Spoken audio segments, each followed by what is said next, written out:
Yo, what's up mga kapiters? Isang mapagpalang araw na naman sa ating lahat at welcome back sa my YouTube channel. Update tayo sa ating ginagawang trabaho dito sa ating project mga kapiters. Kibali, nag-runner na kami ng bottom para sa ating forma sa beam. Yan, runner na kami or bottom sa ating beam. Kibali, nag-beam na tayo dito para makalatag na tayo ng kabilyada sa ating beam dyan.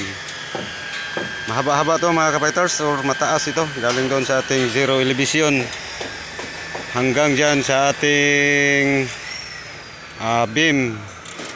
8.3 meters yan. Mahaba yan or mataas. Dito naman kabilyada naman sila dito sa ating separator wall. Yan, ito yung separator wall natin mga kapiters. Ibali formworks yung kanilang activity dito. Hinati ko kasi yung aking mga kasamahan dito may naglagay ng bottom forma sa ating beam. Dito naman formworks sila dito para sa ating separator wall, at doon naman sa gitna reinforcement sa ating wall. Yan, update tayo mga kapiters.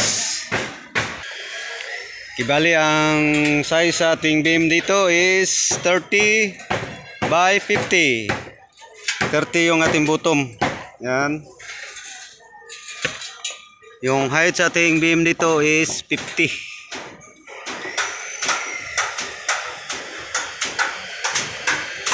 Hanggang doon pa yan. Ito yung kibali mid beam.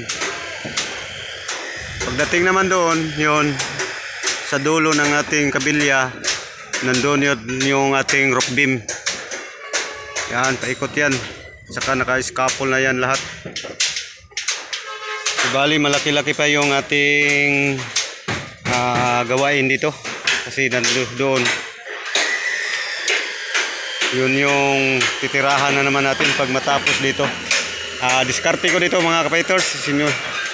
Kailangan mo nang tapusin ko muna dito hanggang doon para pagbaklas sa ating mga scaffolding, sa ating mga pipe, GI pipe, doon na tayo lilipat. Doon naman tayo mag-scaffold at doon na naman natin titirahin yung ibali banda sa gitna. At yan, kung nasa taas na tayo, kailangan yung ating full body harness. Kailangan naka-safety tayo. Doon sa kabila naglagay na rin sila, at dito may beam print tayo dito. Yan. Ito lang muna yung update sa aming ginagawa dito. Yan, dyan tayo galing kanina mga kapiters. Ito yung aming ginagawa. Dyan na area, yun lang muna yung aming tatapusin hanggang doon sa roof beam natin. Pag mabuhusan na yan lahat, lipat naman tayo dito sa ating scaffolding. Yan, lipat tayo dyan dahil hindi magkasya yung mga GI pipe na gawin nating scaffolding hanggang dito, kaya in-area ko. Ito lang muna ang area ang tatapusin, tapos di pa tayo dyan. Alright, noon mga fighters, medyo matagal-tagalan pa tayo dito kasi malaki pa ang ating gagawin dito. Update ko lang kayo dito sa aming ginagawa. Ito yung pinost ko nung nakaraan. Nandun pa kami sa baba. Ngayon, paakyat na kami.